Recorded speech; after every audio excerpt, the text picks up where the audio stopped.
Wow, what was that?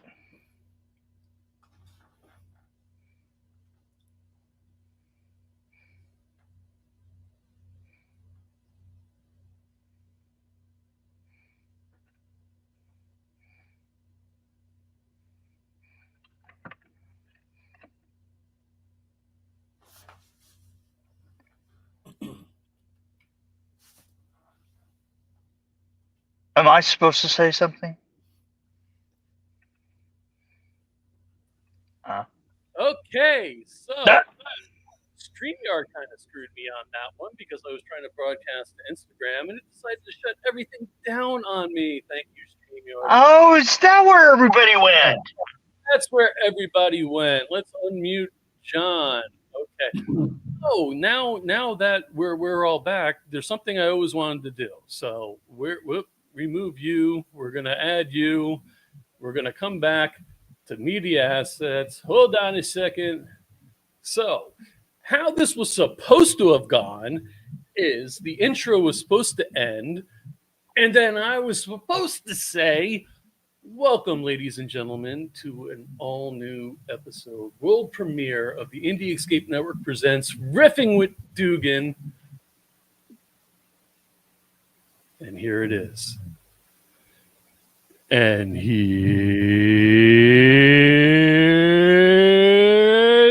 Johnny. That's what I wanted to try to do, but no, that unfortunately didn't work out. And, we're always professional here. Everybody's friends, and things are live, so you never know what's going to happen. John, what the hell are you doing here, man? I prefer I like the knockoff version of Ernest T. Bass on the Andy Griffith Show. It's me, it's Johnny D. Judy, thank you for joining us. We appreciate it. So I'm going to pull up a couple of cats that you may know that you've worked with in the past. And so with Riffing with Dugan, he's going to have guests on each time, most likely. And he's going to shoot the shit. They're going to be people from the industry, most likely, and talk about, I don't know, glory days and weird shit, funny shit. Maybe, possibly. I mean, are you constipated, brother? What's going on? You got the gift of gab, man. Am I supposed to start talking shit now? It's your show. Oh, okay. All right, let's bring these cats up. We got Mick Strawn that I don't know. It's your show. Say something. Well, okay. When I was in the third grade, is that when when I was in third grade, Miss Whitmarsh, my third grade teacher, Miss Whitmarsh, she had purple hair and she wore her handkerchief up her sleeve and blew her nose all the time. And she yelled at me so much that I threw up on her shoes. First day of school. She was great in bed, though, I'll tell you. She told me you weren't that bad piece of ass either, brother. Oh, my. Oh, there we go. Harry, what have we gotten ourselves into? This is Black Dog Films and Harlow's Haunt. Yeah. I mean, how do I start from that? I mean, stories. I wanted to, before I forget, because I will forget everything. you need a skateboard because it's all downhill from here.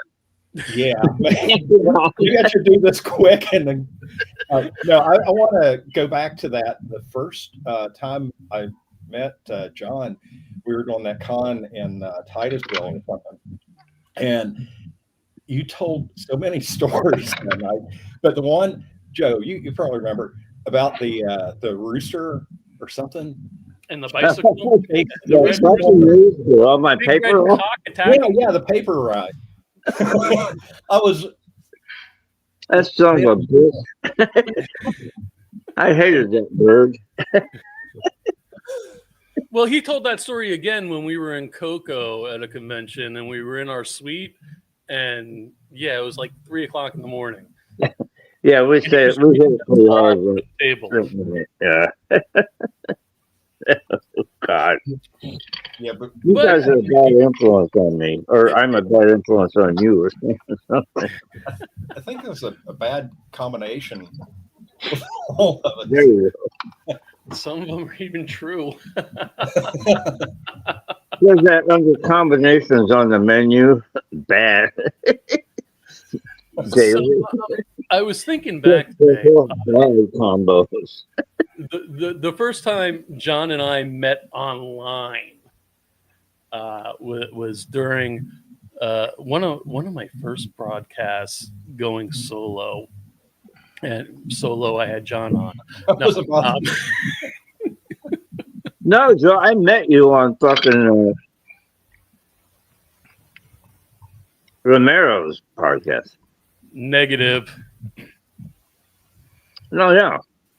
Yeah, you were his producer, weren't you? Yeah, I was. And his Yeah, co-host. that's Look at the screen. That's where I picked up Fuck You Joe from. Was that?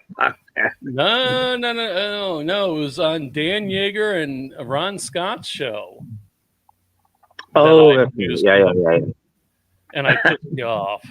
There's Dan, there's Ron, there's you with half a jaw and short hair and chipmunk cheeks. Is that all the hair though? Was there like a ponytail or No, that's it. No, that's I mean, it. this was what the hell? And is I that? weighed like 40 pounds more. that That was was English. quite a while ago. But just so everybody knows how far back everybody goes, I mean, that was 6-7 years ago. I'm thinking. Wow, yeah. And Wow, who's that guy down there? um, that's a small spoon. That's right. That's right. Very rocking wet, And Nick Benson as well. So that was Terry's one of Terry's first live shows on the Yeah, network. that was. So yeah, I was pulling all this stuff up and just thinking, wow, we've done some amazing things together, Yeah. either in person or online, and good stuff. I haven't seen Nick in far too long. Yes, Nick's a good buddy, and he has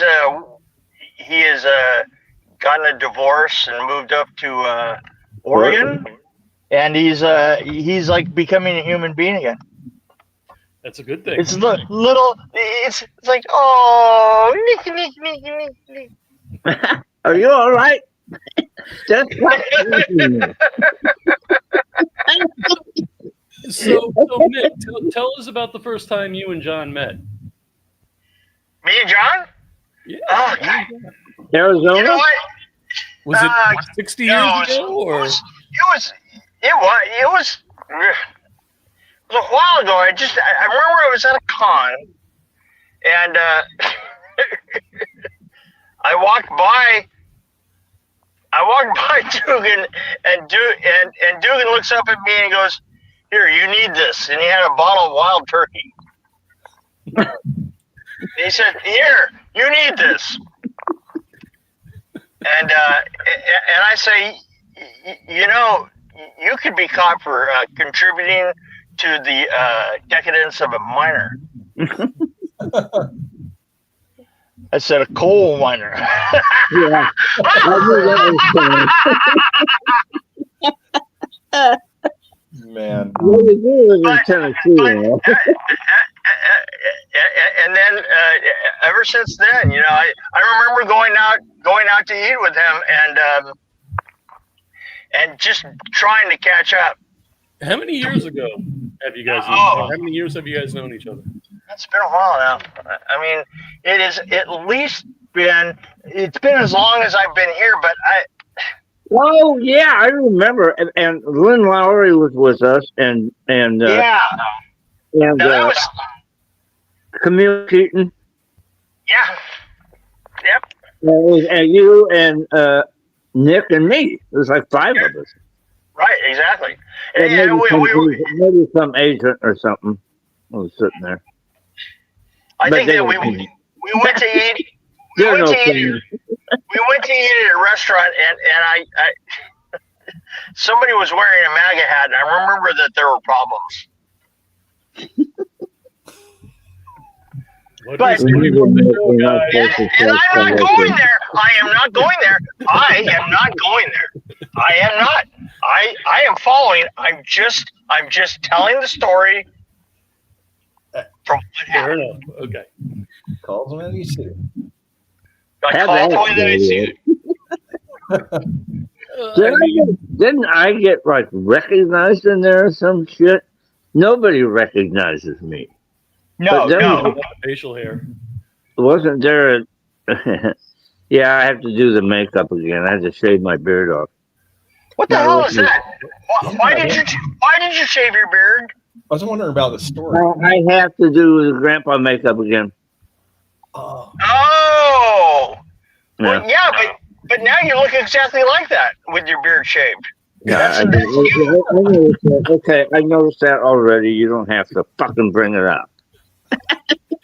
But he Just wouldn't be saying. offended if he didn't. Blind. I may be deaf. You know what?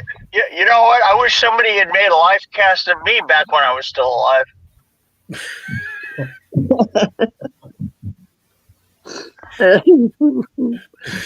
Oh, Good evening. Wait! I gotta do my own fucking rim shots and everything. okay. Oh, all right. Hold on a Get second. back to film and things instead of like drinking parties and all that shit. Hold on. Orgies. Maybe that's for orgies and shit like that. Whoa. What was Somebody that? fart underwater? how about the applause? It just sounded like somebody farted under the water. I have been getting it's just something to think about, and it is my show. Yeah. Is So your is it a show, or is it a cast, or a pod? But is this Ed Gein film or miniseries, really? That has come out. it just came out on Netflix, the monster one. Yeah. And I have been wrangling fucking emails and messages for days since this came out about this thing. Oh, because Texas Chainsaw Massacre was in It's a the. big part of it, yeah.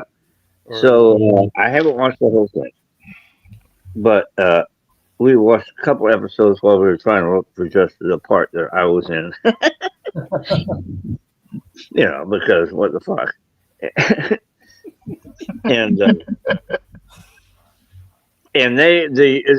as far as the chainsaw stuff, they fucking nailed it. They really did a good job on it. The casting is perfect. The guy playing Toby Hooper, the guy playing Kim Henkel, the fucking Austin bungalow that they're in, talking about, they're talking about their idea for doing this stuff. I sat in that fucking bungalow, and so I was very impressed with that, all the casting. I don't understand, and Joe knows I got a real fucking, I got a fucking wire hair up my ass about this shit, but I'm very much alive. I am still working actor. And nobody bothered to call me and ask me to play Grandpa again. And they used a Trick or Treat Studios mask of my face that was made off of my face and put it on some guy and put him in a rocket chair. It's Death House all over again. That's exactly what I'm talking about. So, Wow. as I told Joe, God damn it. But it indicates to me that, perhaps he didn't know that I was still, but he didn't even check out the fact that maybe I was still around, I was still acting. And to me, for one thing, the Ryan Murphy Productions missed a huge opportunity to promote this thing. by having me come back and recreate Grandpa. And but I they agree. seem, it seems to be doing all right without me. But and secondly, I think it indicates a lack of creativity to not think about something like that. I agree. Does that make any sense? Perfect Yeah, opportunity. I totally understand because I watched that episode right before we hopped on here, and and after knowing you and everything, and some of the history of the movie and everything, I was thinking the same thing. Why? That and you use the right word about the opportunity. I mean, you can connect to the audience with that kind of realism for marketing, for the acting, the whole thing. It's like, why would you not do it if you have all the resources to bring you in and promote it and everything? It'd be good for everybody. The audience would enjoy it, and I don't know, but they didn't want to do the casting. I don't know. I'm an actor. I do have a bit of an ego, a wee bit. It is, coach.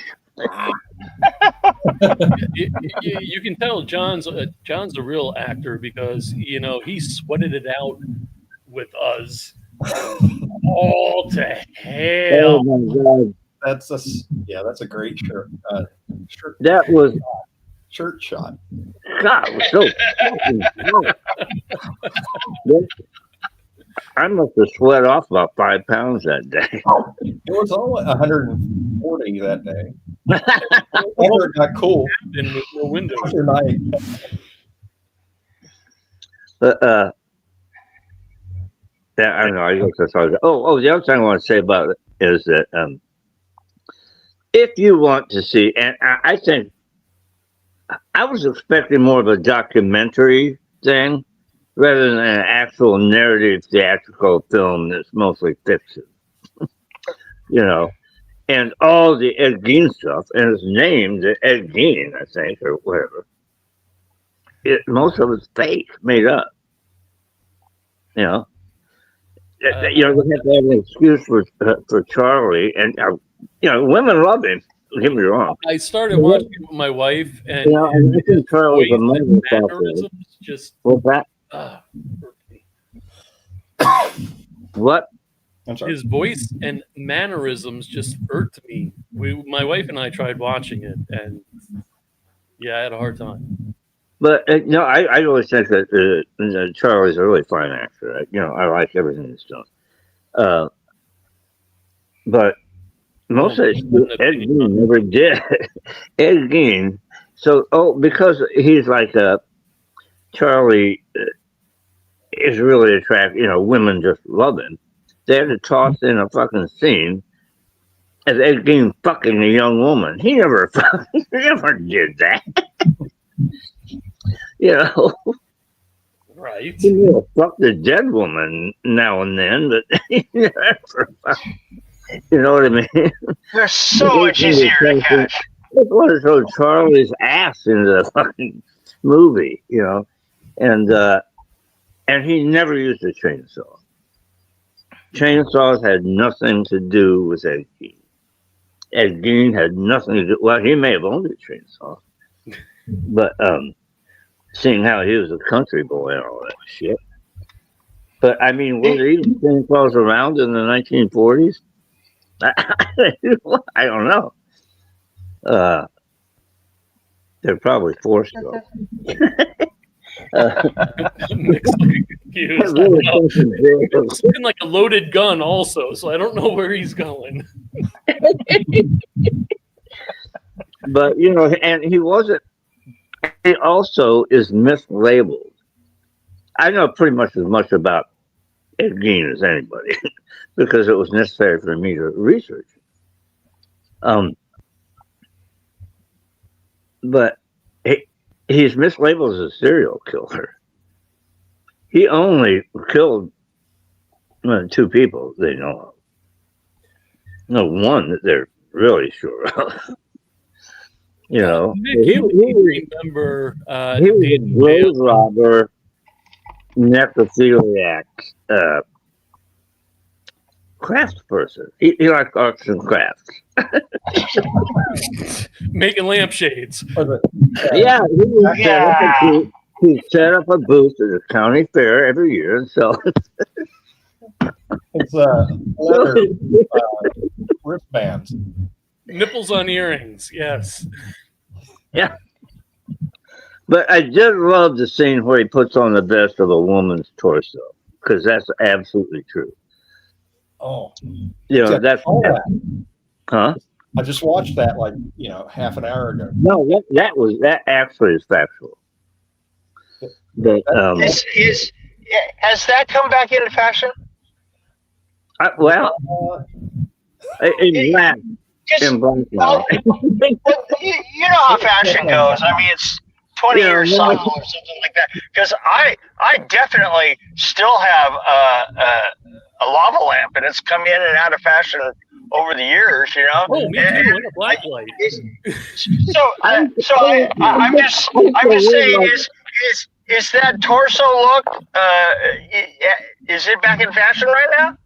Well, I think because of the uprising, racism in this country, they're going black on those now. So what I was going to say is, Mick, sorry, Joe. the shows we had you on was with Danny Bailey, who was a co-host for a short time. Danny, short for Danielle. Anyway, Danny, one of her relatives was the arresting officer in the game. Oh yeah. Oh really? And she tells these stories that he had and everything, and it's really interesting. She's done interviews about it, and so yeah, I just figured I'd bring that up. The unfortunate thing about the whole Ed Gein arrest, when that all happened, is that when it came out in the open in Plainfield, Wisconsin. Yeah, Plainfield, Wisconsin. Before they could gather all the evidence and catalog it and take photos and all that shit, the townspeople went out there and burnt the fucking house down. Vigilante cheeseheads. But well, wait. All right. But We've got a question. I'm sorry. Go ahead, Mick. But which houses are we talking about? The houses in Texas, or the ones in the other state? No. Ed Gein's house. Oh, which is it was filled. It was burned to the ground. And things that were made out of human skin. He had a whole set of soup bowls that were made out of the tops of human skulls. I got it. I had to do all the same research myself because I was the production designer on the third. Oh yeah. You were. Leatherface. I forgot we were like alumnus or whatever.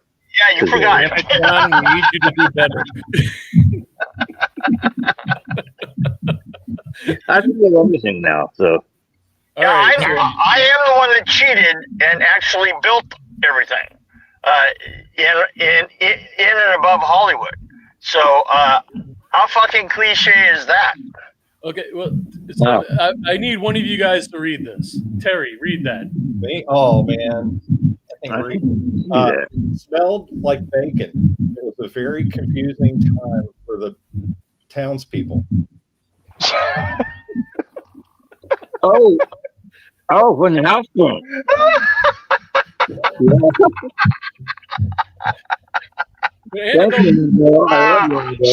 Smells like waking up in the morning. Soldiers in your cup. All right. What are your thoughts on the film Deranged? Yeah, you know what? They stood out there and they went, "Is this our regular coffee?"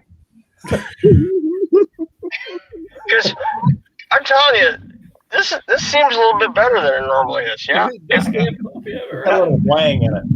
Look, watch that fucker burn. Yeah, I'm telling you, I think Mabel's got a new coffee. You know, I think if you want to see a film about Ed Gein, that's well done and pretty much accurate. You know, if it's not like a documentary by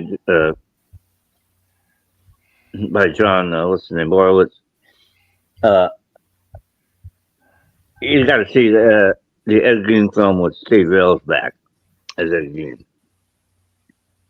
What's it called?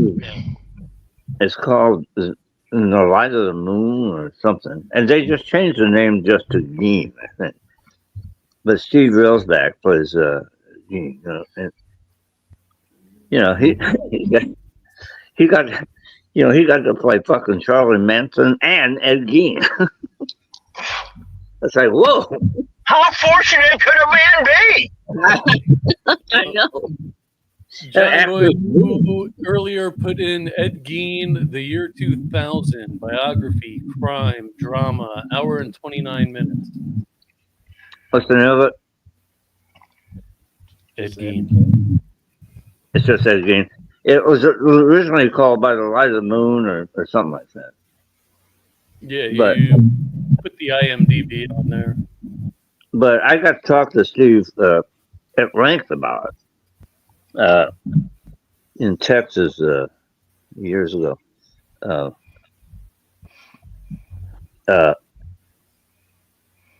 was sitting next to him at a convention, and he's a really neat guy. But I was way more curious. What I was really curious about was the film he did, The Stuntman. Oh yeah, that's right. Yeah, that's right. The Stuntman. Great.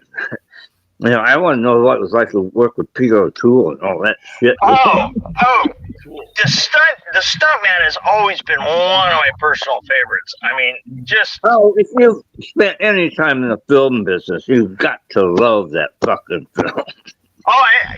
Look, the opening shot, and especially, it's funny, is I never knew that it would affect me this much, but the opening shot, when the stuntman is standing there and saying, well, you know, they have to do this all as a oneer, but I'm telling you, they're going to get into editing, they're going to cut it up every fucking way you can possibly imagine. And yeah, we're going to go through this just like it's actually a oneer, and I swear to God, I can't tell you how many times those words have come back into my head to go, yeah, oh, well, yeah, no. So we're going to do this as a one shot. Yeah, sure. All right. Sorry, that was a deep inside fuck me right there. That's what that was. Yeah, well, absolutely. Inside All right, I got to do a couple of things. Okay. Is anybody watching this? Is anybody? Only us. The four of us. Especially when you pick your teeth. That was my tears. I got hair in my mouth. Happens all the time. That's a bad thing.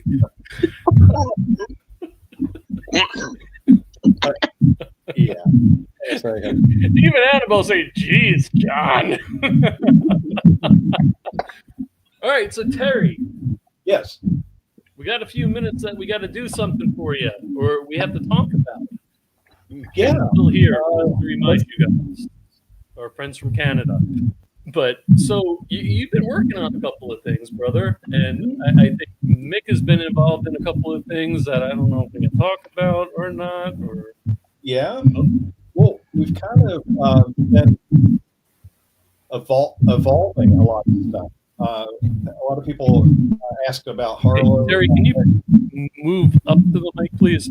Okay. I'm hearing better background. Can you hear me now? Is it better? Yeah. So wait a minute. You want to be the big spoon? Hey. Hey. Hey. Hey, All right. Can you hear me now? Yes. All right.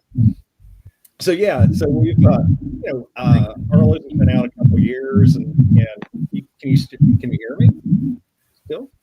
I hear you. Yeah, I can hear you. So it's evolved into a lot of directions, and you had a lot of great feedback and all that stuff. So Harlow 2, I don't really want to call it that. It's going to be a ongoing thing. And Hold on a second.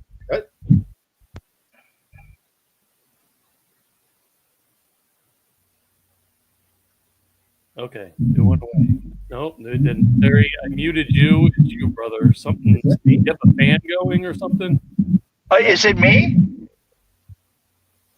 There, it stopped. Well, nope. No, it's back. What is that sound? Oh.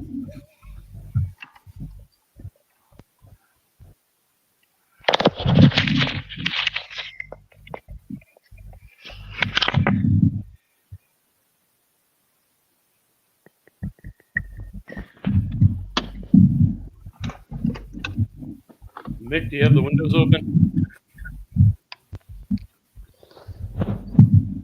He can't hear you. You still get earbuds up. You guys can't hear it? Yeah, I can. It's You kind can of like a rumbling. If I mute. What is that sound? I don't hear anything. Hold on. Of course you don't. Hey, man, I got hearing aids now. I can hear everything. It's on feedback. It's Mick. It's all It's Mick's me? fault. Yeah. Is it really me? I just muted Terry. Yeah, it's you. No, Joe. Mute John. Joe. I muted you, John. Hold on a second. Ah, that's better. What'd you do? I took off my headphones. Oh, okay. Hold on. I'm going to put my headphones in the house. Hold on. Now he's leaving. Nice. Well. I think it's Terry. Terry, you're not using earbuds, right? No. Terry, you and I haven't known each other for all that long. Well, we have actually, haven't we? Yeah. Oh, it went away. But, Nope. in the whole part of the time of my life, I've known you all that long. I realize I don't know I don't know much about your background. My background? It wasn't you, man. And we've never had time for me to actually sit down and ask you about that stuff. Yeah. It's still making the sound though, right? Yeah. I switched to another mic. Hold on. I can hear you fine, man. Oh, hold on. Nope, it's the mouth breather. It's John. Is it John's? Can you hear me?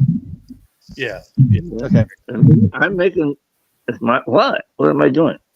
It You have a background sound going with you. you have a fan or anything going on? No. No. My hearing aids? I have hearing aids. Do you have gas? Do you have a mic on your stomach? Here, let me take my ears off. That's it. That was it.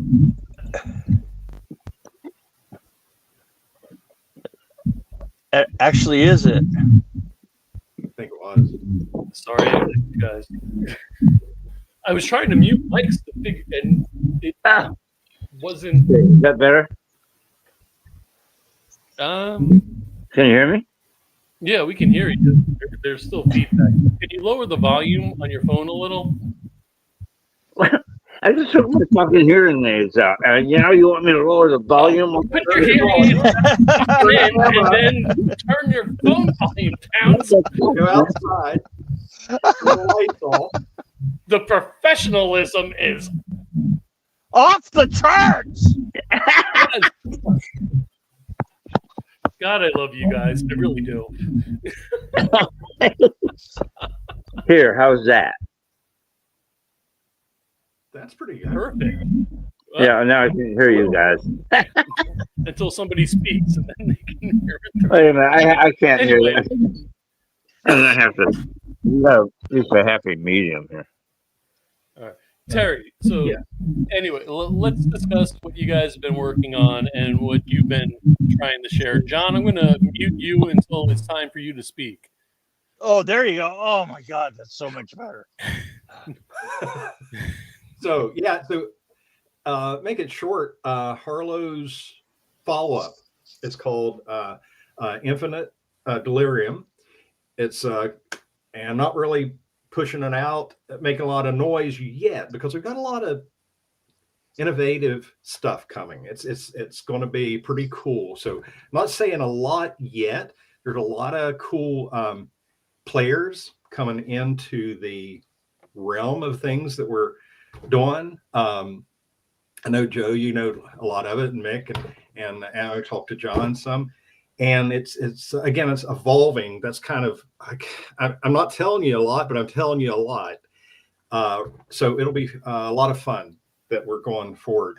We're going to see, it's going to be more of a anthology / series of different stories, new people involved as far as writers and stuff like that. So if anybody likes the 70s, 80s, 90s vibe,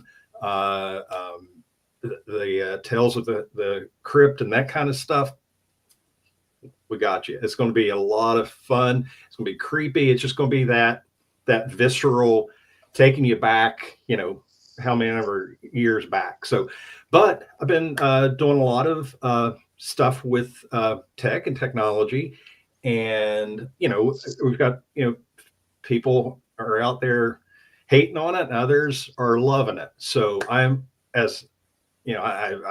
lived in tech forever. I love it. And the abilities are amazing.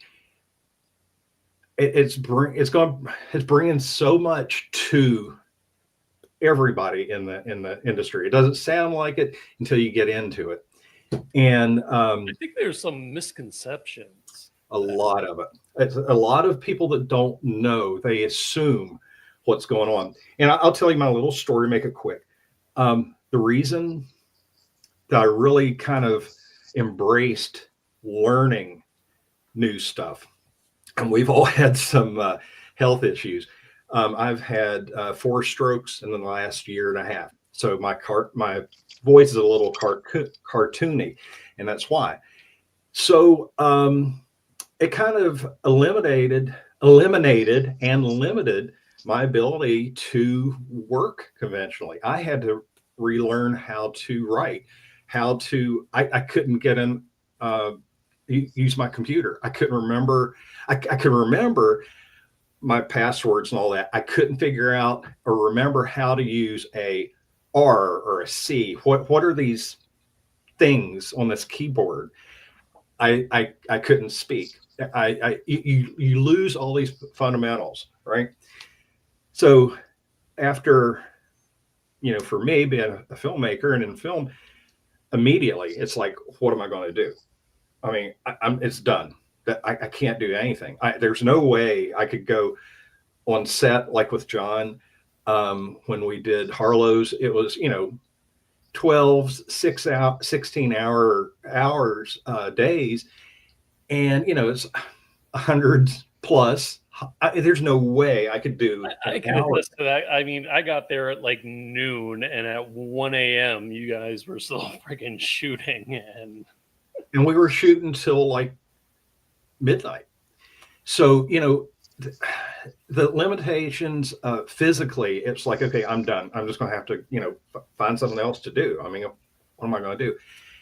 And I've started, exploring and stuff. It's like there's some options here, and not only just for the obvious stuff, to do different ways of present stuff. Now I got thinking about people like me that have lost their their ability to. Either one's acceptable. Yeah. Well, but you lose all your everything. I mean, it's like how can you regain this through therapy, speech therapy, physical therapy? It goes on and on. You start getting things back, and you get little things here and there. It doesn't all come back.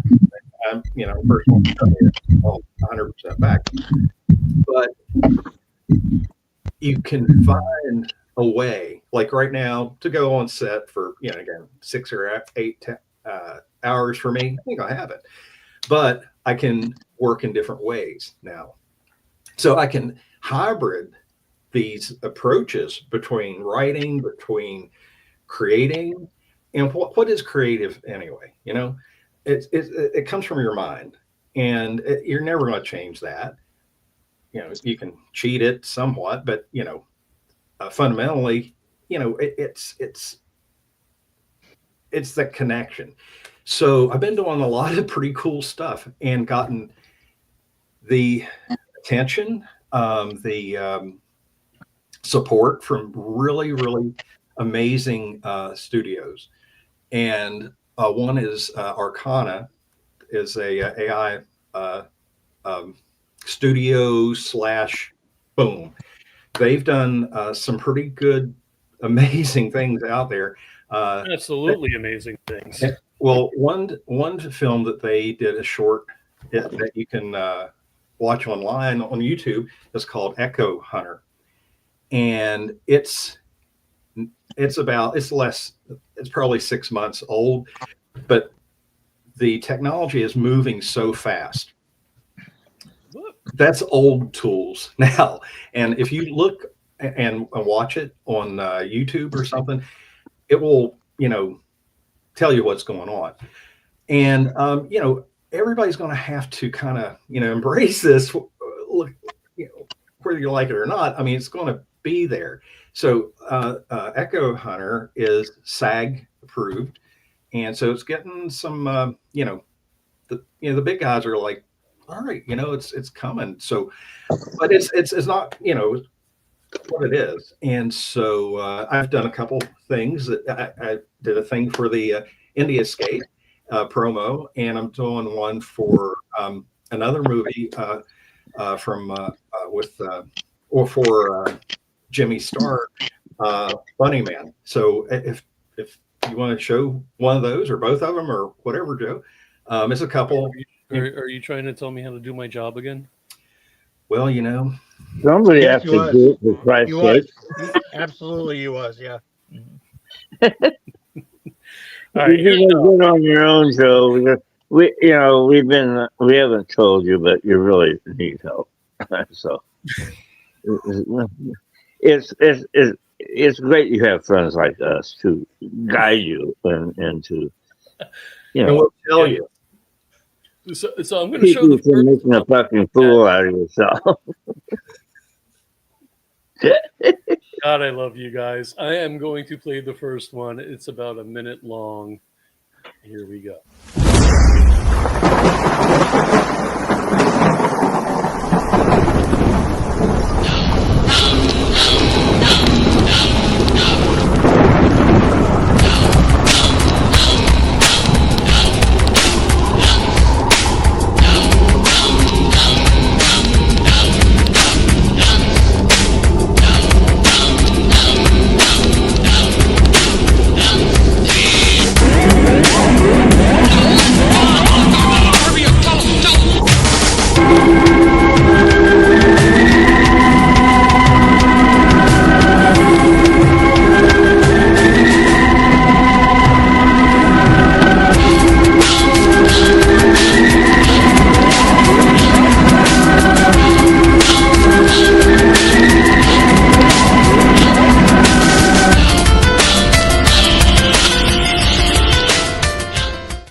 excellent, Terry. I love that.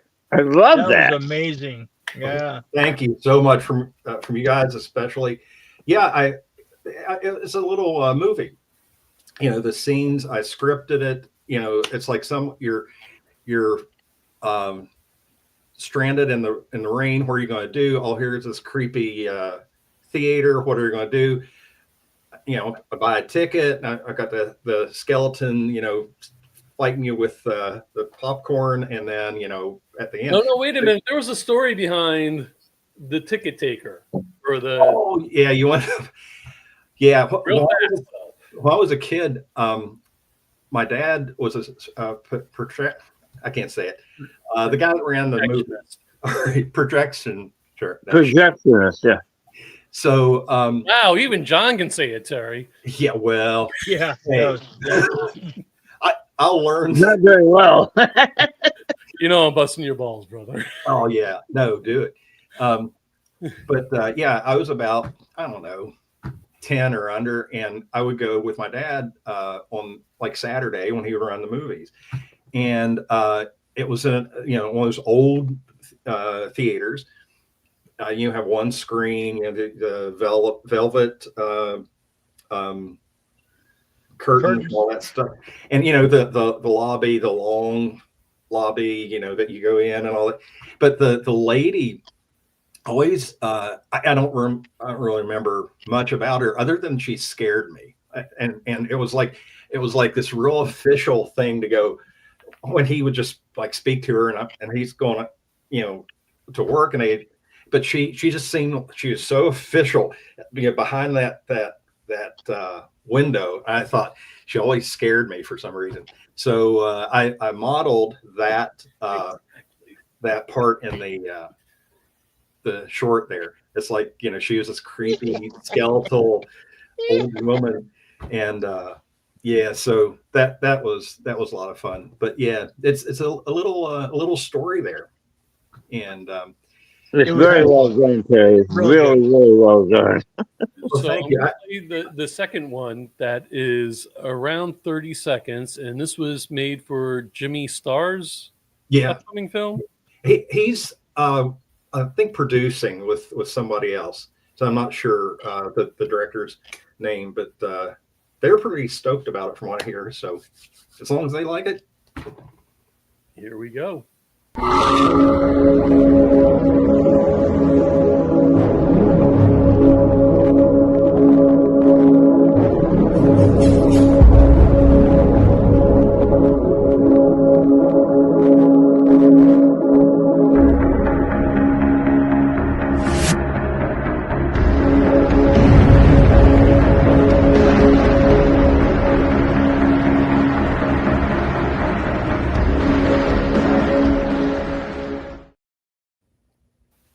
Again, excellent. Wow. There's one quick question. How long does that process? I want to see that. It's supposed to be a good movie. For the 30 bunny seconds, man. Oh, holy shit. Like a week long, or? Yeah, well, I'm still learning this stuff, right? I've only been using it, a few months really. And I've had some fantastic training and sessions with Arcana, and some of their trainers and they're the top of the game for this. And that would take me, not counting, I'm, dicking around and, messing around with stuff. And thank you. Yeah, I could do that in probably a couple of days right now, but I'm bad about editing in a sense that I'll see, or I'll land, and you guys probably say the same thing, have seen the same thing. I'll land on 2 or 3 options and I love them all. It's like, okay, one has to go. I mean, it can be a sound effect, or it can be, anything, an angle or whatever. See, that's what's cool about this. Like all of that stuff I did, like I created the Bunny Man from a still, and I animated, did everything, the duration and all that.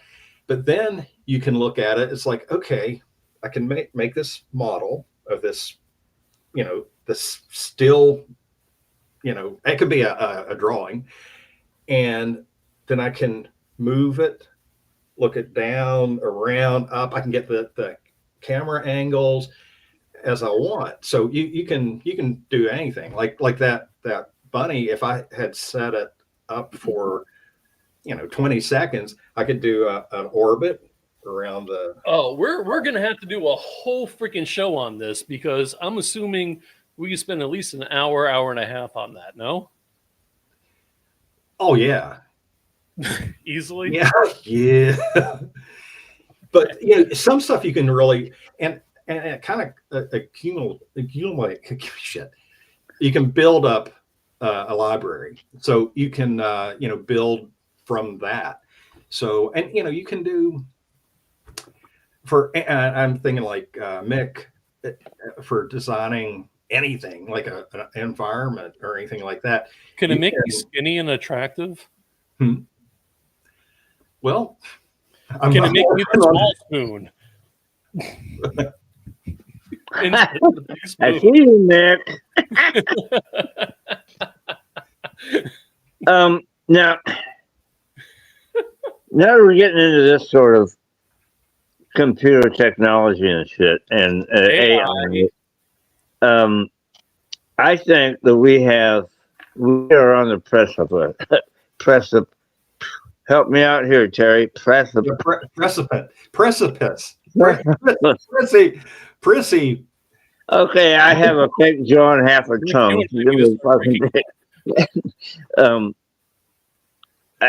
Of losing art created by actual people.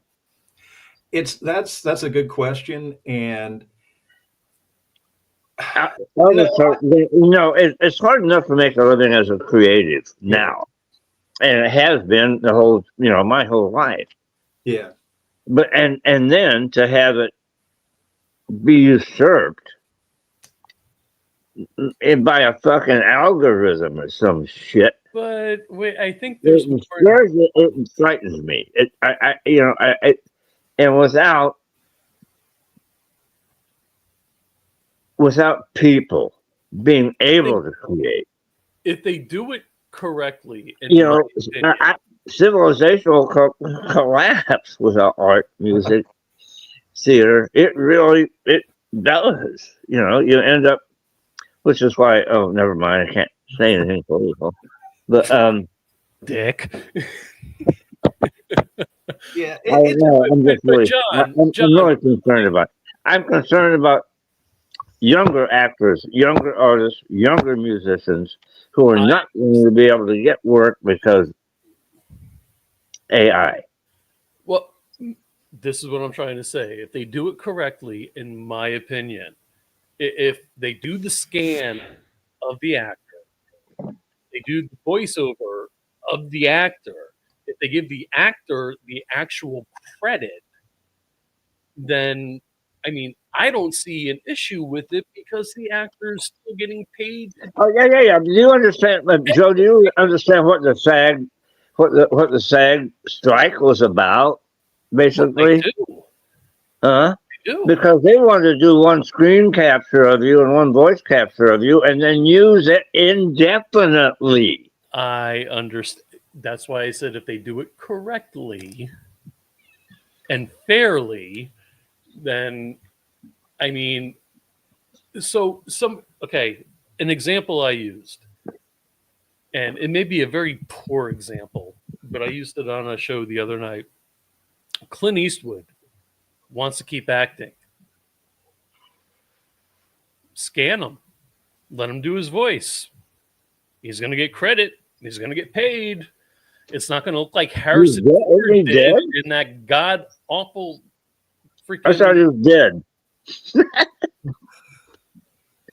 Not yet. Is he?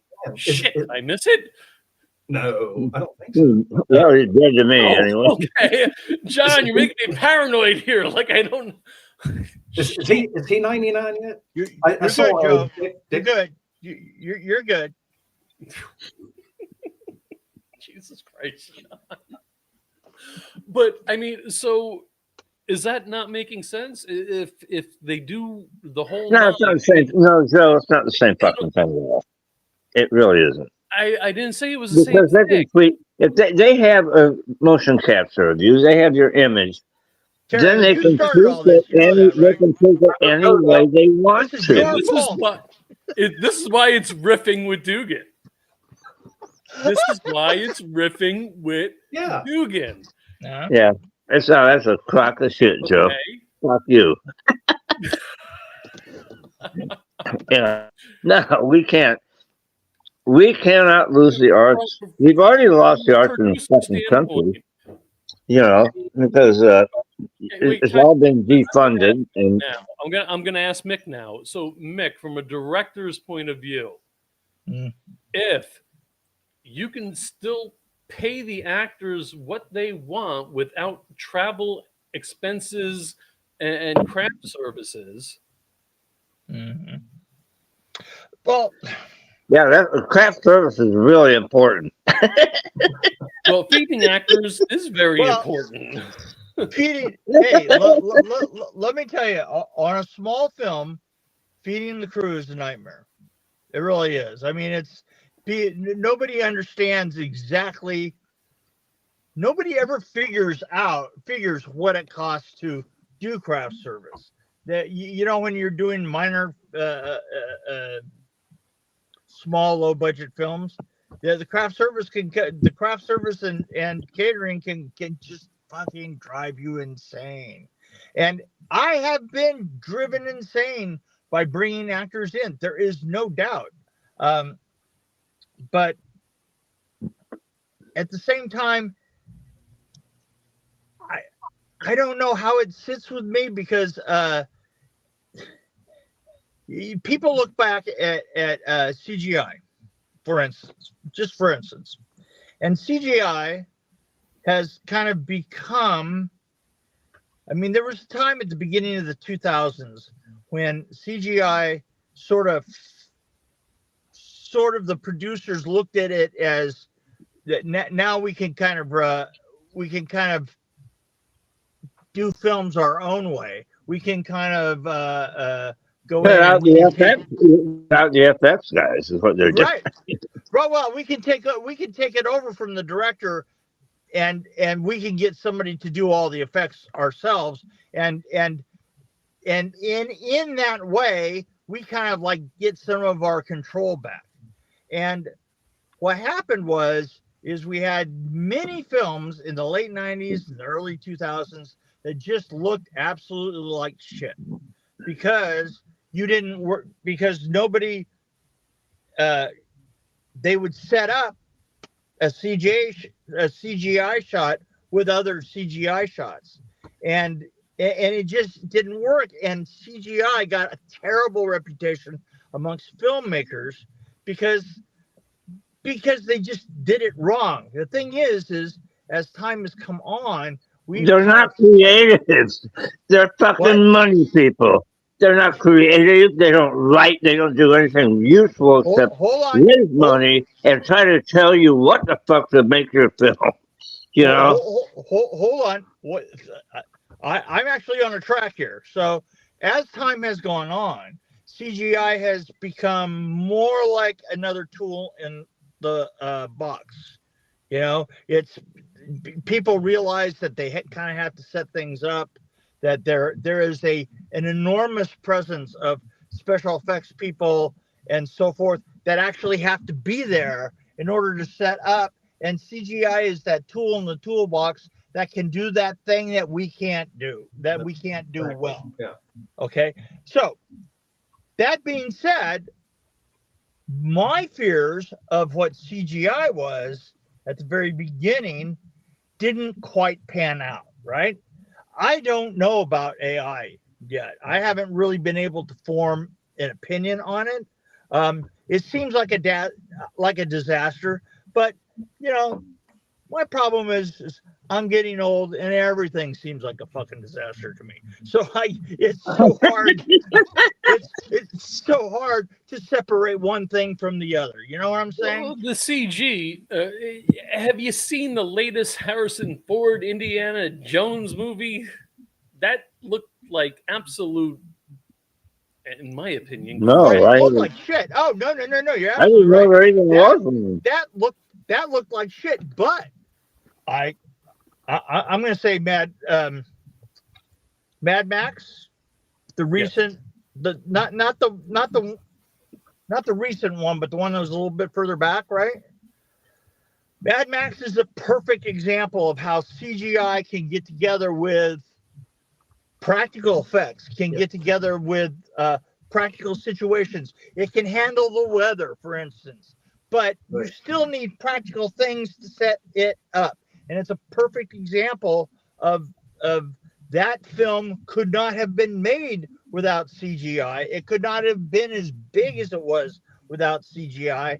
And it also couldn't have been as big as it was without practical effects and practical stunts. Wow. That, Well, That's my good. argument right there. I say that AI, we need to solve the actor part of it. We need to make sure that just everybody's ass isn't getting stomped out, right? But there's an inevitability about it that we just have to deal with. Progress. Skynet. Not shopping. Well, but look, let me just throw something interesting out there, though.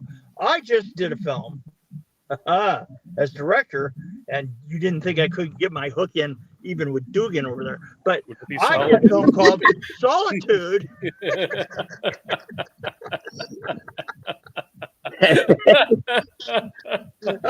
Yeah. See how that was gonna come and bite you in the ass. So I did this film called Solitude, and we used an actor. We tried to write something that was just one actor, and we kind of combined alone with a Wendigo, and it was back to old-fashioned filmmaking. You should see it. You should take a look at it. It's a very, very, very well done film for very little money, and it's got real actors in it. We paid everybody, and well, except for me, and I will probably never get paid. But that's the way it goes, But you should go see Solitude. I've heard of that. I think it's on Tubi. It's on Tubi. As a matter of I'm fact, sorry, I I missed heard? that. Mick, what was the name on it? What is it? It's called Solitude. Solitude on Tubi. Oh, Saw 2? Solitude. Like Yeah. alone. Like And if like you- alone. Well, I'm you made me take my alone. fucking hearing aids out. God damn it. Just causing feedback. All right, Yeah. I've got some comments here. We got JW from Generation Movie and Loud and Nerdy. Hey guys, happy to have you on the network. Good to see you, Terry and Mick. Notice he didn't say John. John, he doesn't like you. Wow. Jerry Kamora. I'm from- highly insulted. I don't even know who he is. Oh, yeah, you do. You met him. Oh, yeah. Well, that guy. Yeah. Hey, that guy. And Jerry Kamora also. I feel to see Jerry from Loud and Nerdy, also the awesome band Slapjaw. I feel like CGI works with sci-fi, but I prefer practical for horror. All right. Well, Yeah, but you know what? The understand thing is like I say, there are augments that CGI can do. There are augments to the practical effects. I think that you start with the practical effects as you go as far as is practical, and then you use CGI, and the melding of the two is because the thing is there is a certain amount of chaos that that practical effects bring to it that actually makes things feel more visceral and more real. And then just to cap that off and to expand, CGI works well at expanding things, and it works well at at going in and just kind of tightening up little details.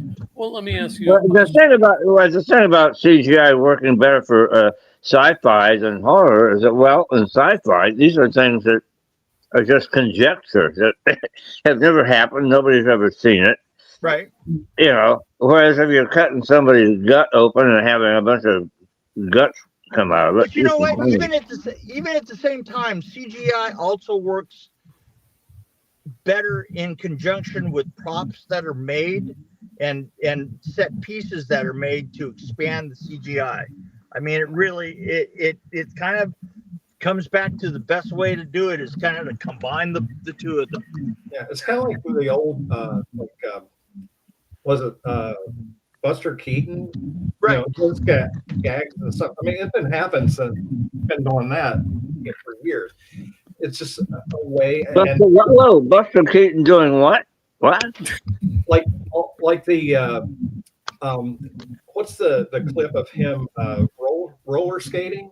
Oh yeah. That's the matte painting. Yeah. Matte painting. It's how you take the illusion, and you know, you can have all the real actors, and that's fantastic. But what are you doing for like the scenics, like you said, John, like in space or on the a winding ocean drive or something like that? It's not practical for a filmmaker like me with no budget to do something like that. So you just either Well, you can't like rent a fucking rocket from Elon Musk and go out. yeah. So We didn't pick up shot on the backside of the moon. You can't fucking do it, you know. Yeah. So you know, the thing that concerns me though, and just to get back to this, and it's bugged me since my years in Hollywood, which was a long time ago. But the wonderful thing about independent film is we aren't beholden to some fucking badass money guys who think they know more about film than you do. And what has happened, it started happening in the 1970s. When I was there. Is that all of a sudden the money guys thought that they knew better how to make a film than the filmmakers did. You know, and they'd rewrite shit. And they do it just give us the money and make us make the fucking film. You're the money people. You stay over there. You know, if you like our ideas, give us the fucking money and let us do it. And stay out of our goddamn business because they don't know anything about creativity. Except how to create more money, maybe. They're pencil pushers, yes. And they concentrate. Mick, I wanted to ask you a question though. But I don't want to piss you off. You're getting at a different angle and everything. It is absolutely impossible to piss me off, Terry. I mean, really, if I could be pissed off, don't you think John would have done it by now? Well, you called me Terry, first of all, so. I'm sorry. I had the phone down here. I was trying to get it to stick up to the goddamn ceiling. And I helped. I'm glad. Okay. Go ahead and ask your question. That explains the hum. So the CGI, computer animation, the computer graphics, whatever the hell you want to call it, were you satisfied with that on Blade? Oh God, no, it was horrible. Oh, you know, literally my whole thing in Blade was I was kind of hired to come in and do the blood sequence, right? And I did that. That was all practical. And I proposed that land was downhill from there. And it went way too much into CGI land and starting to follow a fucking drip of blood while Wesley Snipes has a free-for-all down below. I mean, Jesus, how interesting could that be? Because it wasn't very interesting. Hey, what was Christopherson like? Oh God, Chris Christopherson, who was my hero way before that film. Oh yeah. During that film, I hung with him all the time, and he was just the sweetest, quietest guy. You know? I heard the song "You're So Vain" is about him. No, it's about Beatty, isn't it? Who? I thought it was about Beatty. Warren Beatty? I thought. Okay, I heard Christopherson. No, I've always heard Beatty. Way back. Yeah, no, that's not and you know what? Here's the thing.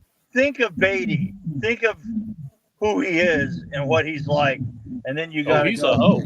Oh yeah, he is a hoe, right? You know, so no, I think that song is about him. Chris is just the sweetest guy in the world. He really is. You know. And a great singer, or was a great singer.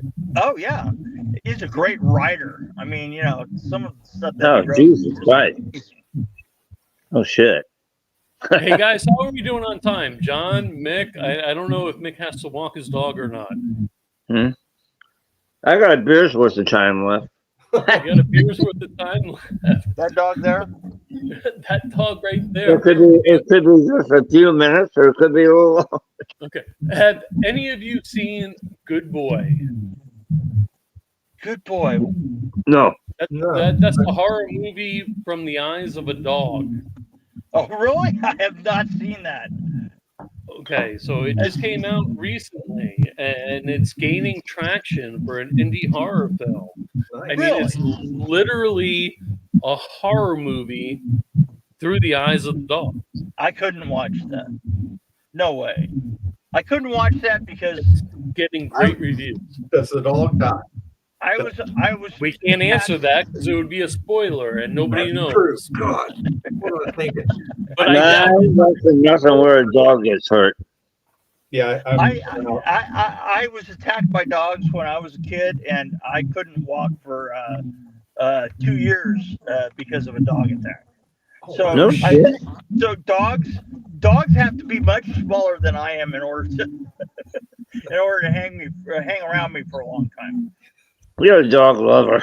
Give me that shit. Oh, no doubt. Okay. So what I do was we got attacked by a cat when I was young, and they had to take it, and I felt terrible. They took it and they cut its head off and sent it to Indianapolis to see if it had fucking rabies. Jesus! That's how they You were used to. taken down by a pussy? That's yeah. I've been attacked by a pussy more I times. suspected that there was some of that going on. I tell you the truth. Yeah, I've been attacked by a pussy more times than you can fucking count, Daddy. Hey, we got a good question for you, brother. Even though that was a funny. Jesus Christ. What is the movie, Mick, where CGI and practical were used properly? Say that again? In your opinion, what is the movie where CGI and practical were used properly? I kind of ad-libbed it. Well, I gave you the example. Mad Max. Perfect example of it. I mean, really, I stand by that one. Some of the Star Wars,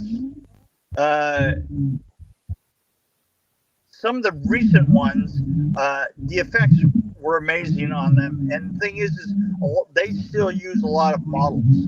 The models are made. The models are kind of assembled out of bits and pieces of cut out plastic, and their computer does them layer by layer by layer by layer by layer by layer. So they aren't actually made by craftsmen anymore. But some of that model work is amazing. 3D printing? Yeah, 3D. Yeah, like 3D printing. Yeah. That's just amazing. There's no way to incredible. at the end.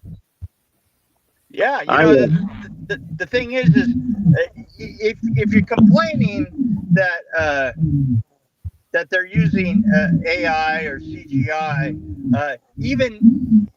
even some of the model shots that we're shooting today, they are enhanced one way or another by CGI. I mean, you're using CGI to actually build the fucking model if you're making models these days. So I understand the enhancement thing, Mick. I just think it's the creative aspect of it.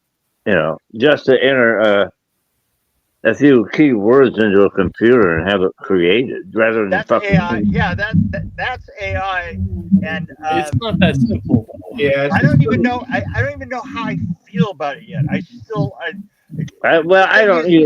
Obviously, I'm too old to ever figure it out at this point. But well, Me too. honestly, really, well, you're way younger than me, but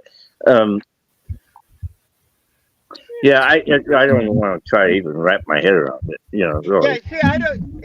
And in all honesty, I don't know what the ramifications of it are going to be in the long run. The ramifications of just CGI by itself have turned out much more different than I originally thought that they would be. Right? I thought that was like the end of the business, and Yeah. it just wasn't. It's just another tool in the kit. It's like you panic for nothing almost. It's like, oh, no big deal. John, Exactly. I don't Let me know ask you if AI is part of that, right? No, hold on a second, Terry. John, let me answer your question. You're in Tennessee. Yeah. Terry's shooting in Florida. If he can get you scanned, taking pictures all the way around, and use your likeness and use your voice and pay you the same amount for say a day rate, instead of you having to go to, I don't know, use Delta, go on freaking however many flights to get to Florida. No. So act is way more than your voice and your face. There's a whole thing behind. There's a whole. I think you're reading fucking process behind it, and every little thing you think shows in the twinkle of an eye or the raise of a lip, and this is something that it's personal. Okay. Creating a role in a film is a highly, highly personal thing. It's true. I mean, it's the whole body. It's the whole thing. I get the feeling that it is going to run into more trouble than it is going to be more difficult to get a performance out of an AI. I mean, it's the AI because the actual actor, though, if they're literally doing the whole scan. No. I don't mean the whole scan and all that. You see, I think that everybody gets hung up on that. But a performance is a different thing than that, A performance let me give you an example. No soul. If AI generated actor has no soul, and you cannot, I just don't think you can recreate soul and emotions properly through fucking AI. It's just, I don't think it's. Really right now. There's an AI actress, yes. Let me just throw something out.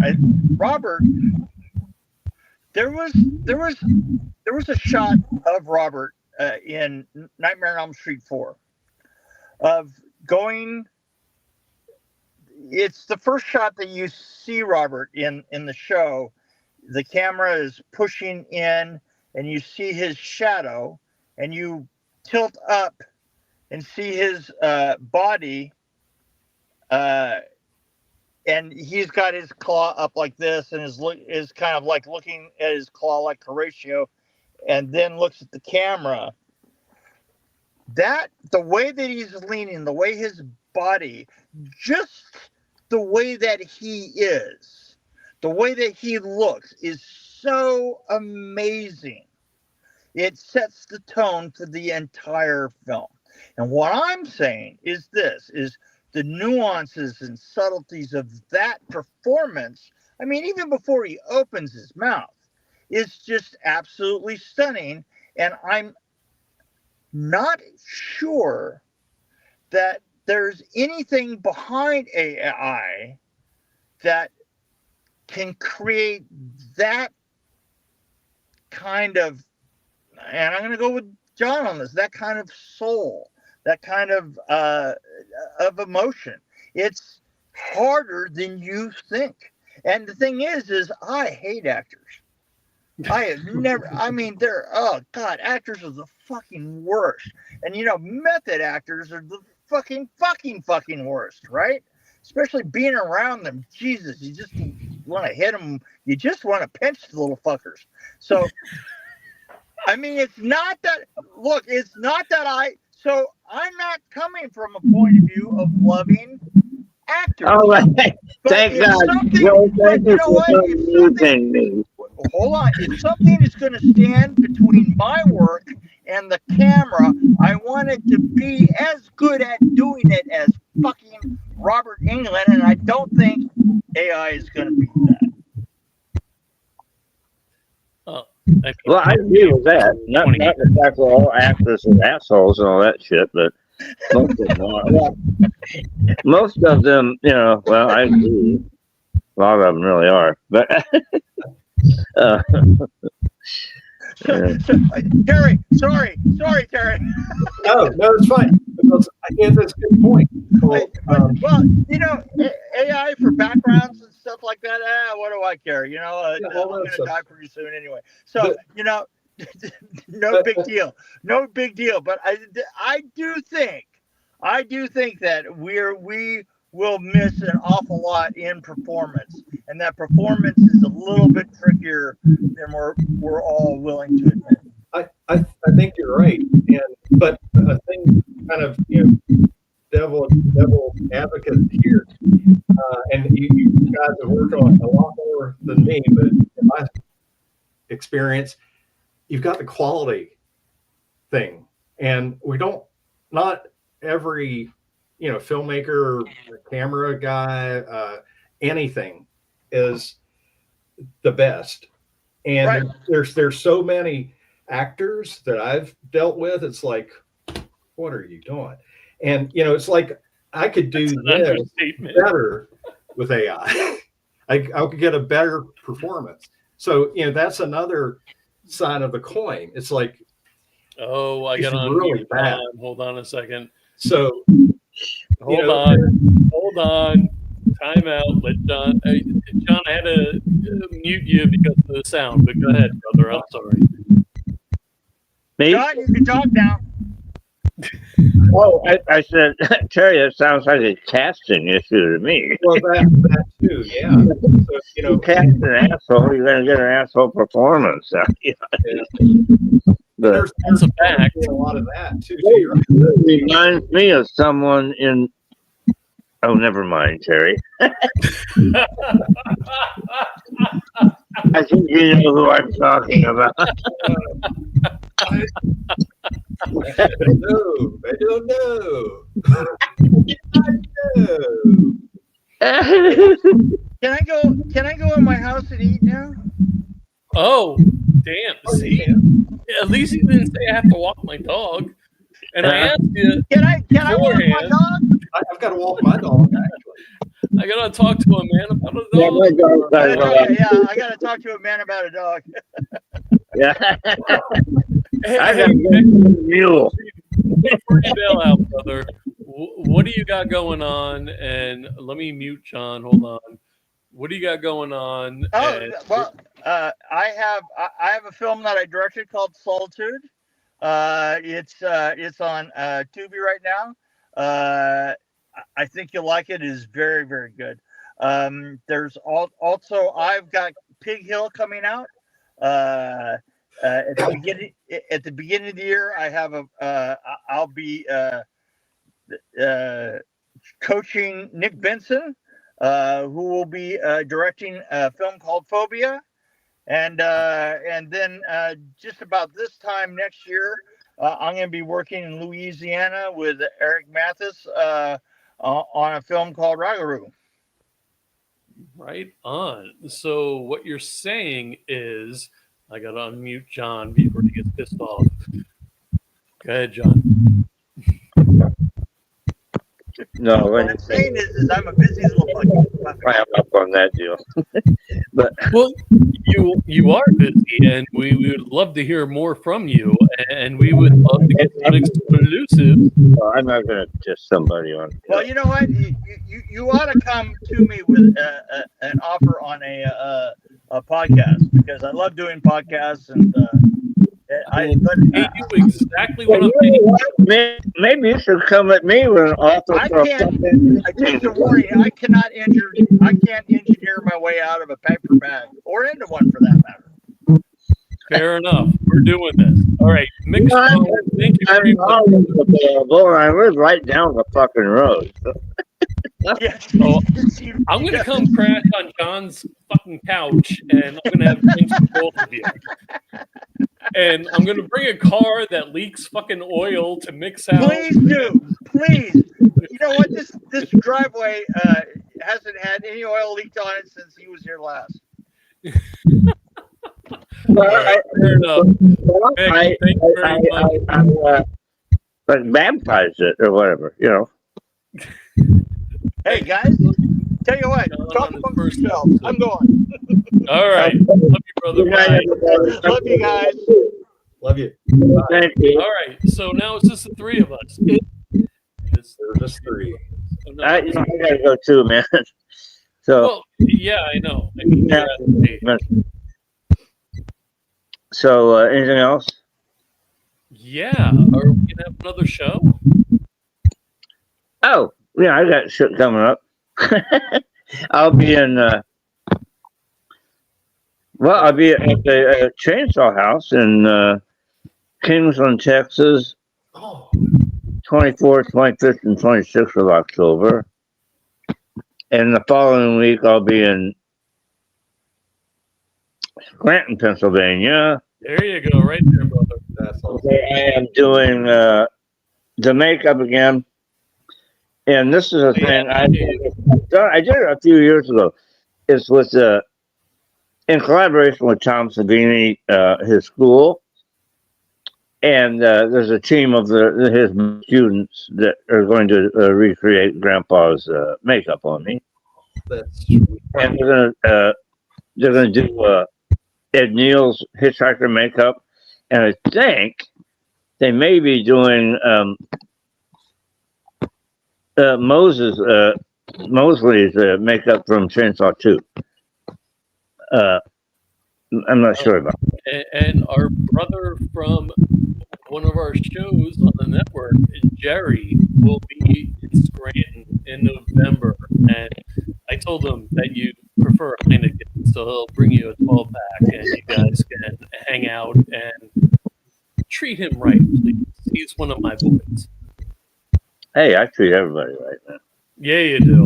All right, we're going to end this right now. But ladies and gentlemen, before you go, please make sure you tune in to all of our broadcasts and follow us on Facebook, YouTube, Instagram, screw the ad symbol, remember it is, TikTok, X, IMDb.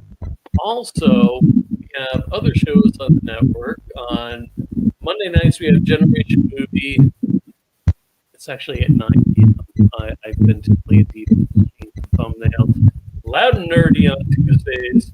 We got Gaming on every other Thursday that John is not going to be with a show. And also, new to the network, the Indie Escape Network presents, or Indie Escape Network's Indie Brigade returns the new host, Thomas J. Churchill.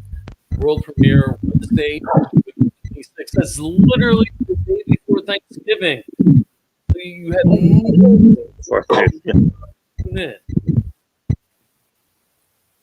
awesome. Terry, any last words, brother? Just what I already talked about, what I'm working on, and stay tuned. There's some cool stuff, and I'll be letting you know. Nice. All right, gentlemen, stick around for one moment. Everybody, thank you for joining us again. We appreciate it. There's more fun to come. Just wait. It's fun. Last comments. Great show, Mr. Dugan, and absolutely